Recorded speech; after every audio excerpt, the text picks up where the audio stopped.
With the YouTube apocalypse still looming over many channels, if you want to support this one, check out my Teespring store for the latest merch.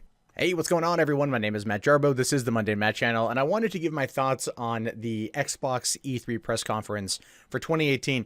This year was insane. They had a 90-minute plus, felt nearly 2-hour-long program showcasing an absolute dickload of games. Some good, some bad, and I'm just going to run through a lot of this pretty quickly, ultimately giving my thoughts on things as they progress. But ultimately, I have to say, Phil Spencer did a good job. They really brought it. Couple things I liked, couple things I didn't, but we'll get to that as we move on. As you can see, first things first, obviously, Halo. This is going to be Halo Infinite. No other word on what this is. This is simply just the opening cinematic. But it looked like a more fleshed out version of Halo, and it leads me to believe that Infinite is going to be like an online only game. I think it's going to be online only, no single player, and that's kind of okay because the last couple single player games from 343 have been crap. Part of me wonders if this has to do with what's the word I want to use here, like a battle royale mode, like they've everything else has been doing it. It makes sense for Halo to do it too, and also Microsoft acquired Playgrounds. And they have a huge, they hinted at another game having a big wide open world event, a big gameplay. So I'm wondering if they're going to do like a big battle royale mode for Halo. It only makes sense at this point considering that Black Ops and Battlefield are doing it too.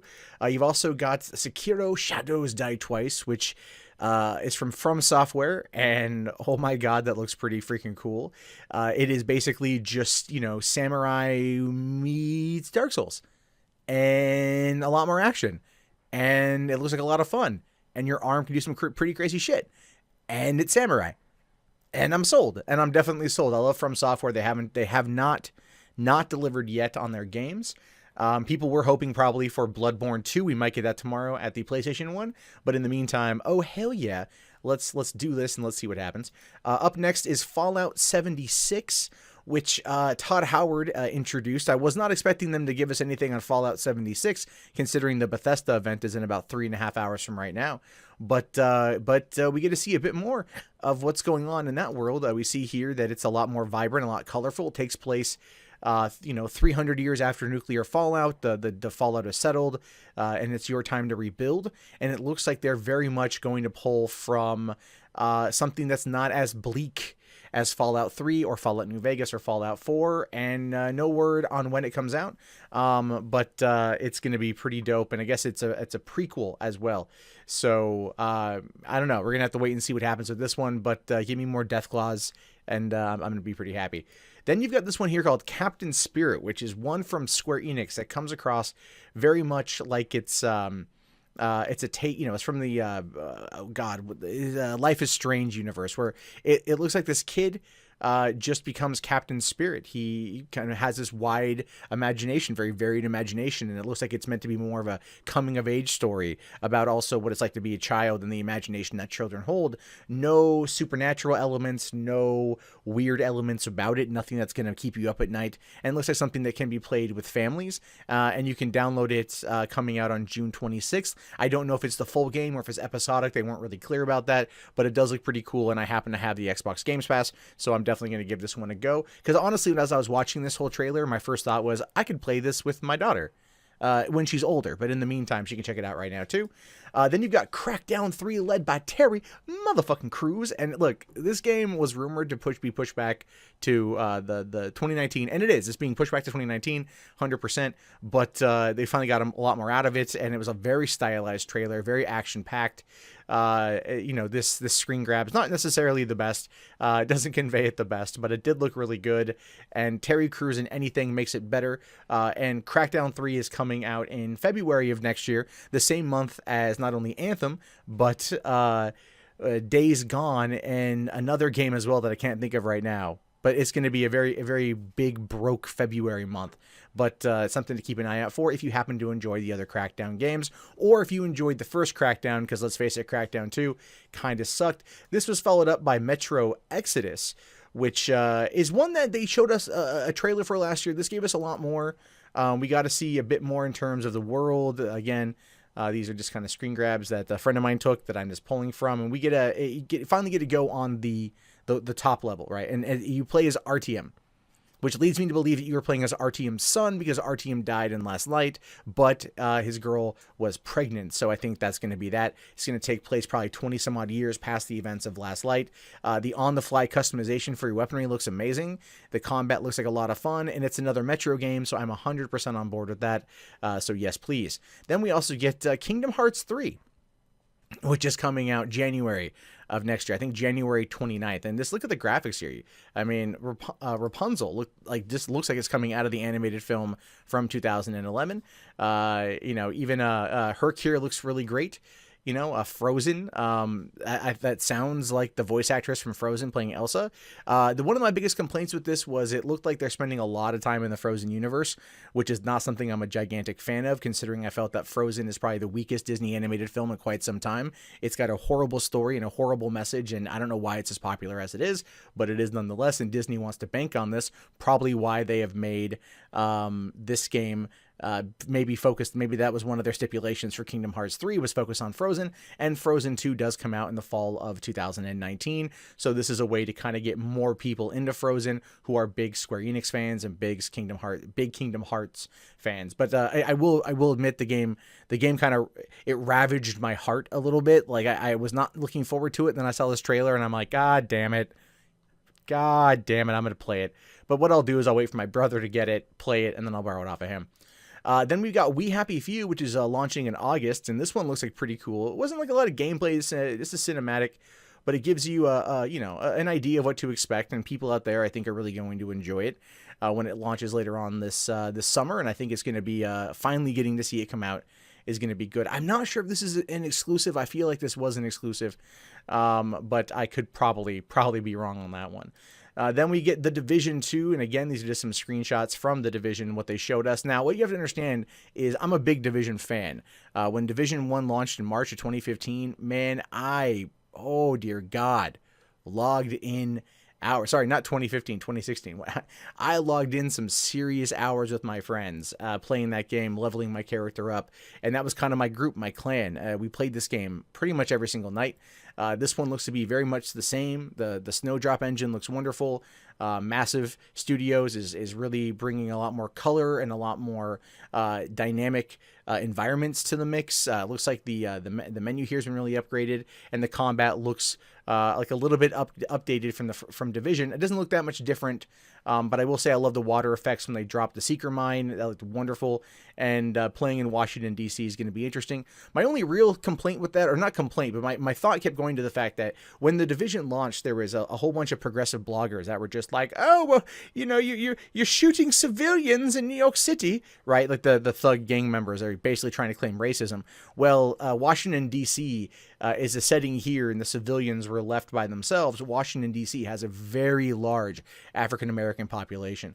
And if that is not 100% replicated here, and to some extent, you will be seeing tons of think pieces decrying it for racism one way or another. But I definitely can't wait to check it out. There's going to be what appears to be more destructible environments. And again, it's more of The Division, which is something I'm entirely okay with because I just happen to love the damn Division. Then we've got Shadow of the Empire launching in September, mid-September, finishing up Lara Croft's story, in this particular game. And this time takes place in, looks like Central America, more Mexico, dealing with that side of things. Her trying to stop Trinity once and for all, but it looks like she inadvertently unleashes the devastation upon the area. It looks like it's going to be a little bit more like Metal Gear Solid 3 Snake Eater in terms of the jungle gameplay and also some of the jungle stealth mechanics. I'm not against that at all. I just played Rise of the Tomb Raider again last week, beat it again, and that game is still a lot of fun, and I love the franchise, and I can't wait to get the final conclusion to her story and to see what Crystal Dynamics provides us with. I think it's going to be just a lot of fun here. Then we're jumping over here. This one, I don't have a lot of great screen grabs to show you because I'm lazy and stealing from a friend, but this Devil May Cry 5. as I said on Twitter, more like Devil May Try hard. It's just, it felt so over the top, so stupid. And I know that there's a lot of that kind of campy elements that have been brought into it, but at the same time, it feels like they're trying to channel Dead Rising 4 and the craziness that's come off of that. And it just doesn't really work for me. I don't know. I've never played the other games. It just, nothing about this really kind of like kept my interest. The Reba McEntire chick with the bouncy around boobs, I thought was kind of cool, but otherwise I was just kind of bored and laughing at the entire trailer. And then we got my favorite one here, because I think I made my favorite joke while snarking on this entire thing. Cuphead, The Delicious Last Course, is DLC that's going to be coming in 2019 to the game. And as a joke, as what I said on Twitter was, all journos from The Verge are currently ducking for cover, because that's the organization that couldn't get past the tutorial. And now there's DLC, so expect a lot of ribbing to happen to them as a result of this entire thing coming out. But Cuphead, from what I've seen, looks amazing. I definitely want to give it a shot, but I think it's really funny that those guys really screwed up that bad. But here's one that I am wholeheartedly down for. I am so in. I am balls deep in this game. It already has my money. It's not even announced the release date yet. This would be Dying Light 2. Now, Techland came out with Dead Island in 2011, and it had a lot of problems. It had a lot of bugs, right? But it was still a very, very fun game at its core. They took what was fun about it, and then they went and they broke off and became their own company, and they started developing Dying Light, and all of a sudden they brought us this game that released in January of 2018, and there are people still playing it over 3.5 years later, or almost 3.5 years later. They're bringing us new game modes, and they're always tweaking the game, and they're working on Dying Light 2. Now, Dying Light 2 it takes place 15 years after the events of the first game, where it's an entire worldwide fallout from the virus. And at this point, the humans take over in the daytime and the monsters come out at night. And that's going to be part of the dynamic where your choices, and they said there's hundreds of choices. Like right here, you're negotiating for a water supply, or you can kill these guys and give it to the peacekeepers, who will then prosper the area, but rule with a more authoritarian grip, versus working with them, which gives you more access to the black market, more resources for your own self, but it's going to bring in a lot of ne'er-do-wells that are going to end up really, really, really just kind of screwing it up for everybody else. And the game just looks wonderful. It looks amazing. The combat is going to be more focused on fighting humans this time around, rather than the creatures, which again is totally fine with me, because that was some of my favorite parts of Dying Light, was taking on the human element, especially when going for supply drops and whatnot. But I'm definitely on board with whatever's coming next from this game. But then this one cracked me up the most, Battletoads. So that's right, guys. Fire up your phones, call your nearest GameStop, and ask them if they have Battletoads. Doesn't come until 2019, but they cannot sit there and tell you, don't call and ask about this game, because it's now an officially announced title. So GameStop employees, if you happen to be hearing this, your entire life is going to go to hell, and you can thank Phil Spencer for that one. But then we got this one here, Gears of War Tactics, or Gears Tactics. This is, they said PC. They didn't say PC, Xbox. But at this point, I feel like the two are kind of synonymous when it comes to Microsoft and developing games. This is basically XCOM meets Gears of War, and yeah, that's all you have to say. If it's remotely good with a decent story, it's going to be a hit, because XCOM is still an amazing game. These kind of tactics games are a lot of fun, and I think that we can get a lot out of it in regards to the Gears of War. Speaking of Gears of War, we got Gears of War 5 was announced, complete with a gameplay demo, and shows off an older Marcus Phoenix, and dealing with a pretty intense situation. But the graphics and the visuals look amazing. It's definitely 4K enhanced on the Xbox One X. And I think that's, I own Gears of War 4. I haven't played it, right? Like, I never finished Gears of War 3. I lost interest in the franchise, but I might have to go back and pick it up after this. And then, of course, it finishes out the event with CD Projekt Red hacking the show and giving us a trailer at CYBERPUNK 2077. And I think that's going to be a lot of fun. That's going to be a great time. Witcher 3 years on is still lauded as this amazing experience, and it's still looked at as a game that's almost pure perfection, and everything else about it is fantastic. And they're going to be able to bring that to CD Projekt Red, and I think they're going to do that in a way that's going to really, really, really, really resonate with people. And so yeah, that's pretty much it. A couple other things that I just want to touch on. They bought like 5 companies, right? They bought Ninja Theory, they bought Undead Labs, they bought Playgrounds, and they bought a couple others that I can't think of right now. And that's them really, really, really pushing towards trying to have exclusives, because they need exclusives in order to survive. But they're also diluting their base by having games on PC playing on the games on Xbox. And I understand why they're doing it, but a lot of people kind of give them shit over it because it doesn't really seem to work out very well. It more or less comes across as being this, like, you don't really know how to run your business. So what are you really doing? You've also kind of lost this console war against the PS4 and the Nintendo Switch. So how are you going to come back and try to make this thing a lot better instead of investing in exclusives and really keeping this project going? Phil Spencer announced that they are also basically balls deep in development on the next Xbox. And I don't think that information is going to go over as well as they want. I don't think the information is going to play out as well as they want. And ultimately, I just kind of go, I don't really care. You know, like, I just don't care. I like my Xbox One X. It's a good system. You know, I mean, PUBG plays great on it. PUBG is getting a new map and a new war mode, and that's going to be pretty great.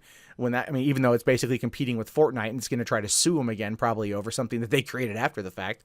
But, you know, that's cool. But we don't need another Xbox at this point. We don't really even need another PlayStation. It's kind of like things are moving away from that. The cloud is where things are going. And, you know, of course, Phil's got to try to sell another Xbox to the investors of Microsoft. But honestly, I don't really think fans are going to jump all in on that. But anyway, these are just my thoughts over the Microsoft press briefing. What do you guys think about this? Let me know in the comments below. My name is, of course, Matt Jarbo. This has been the Monday Matt channel.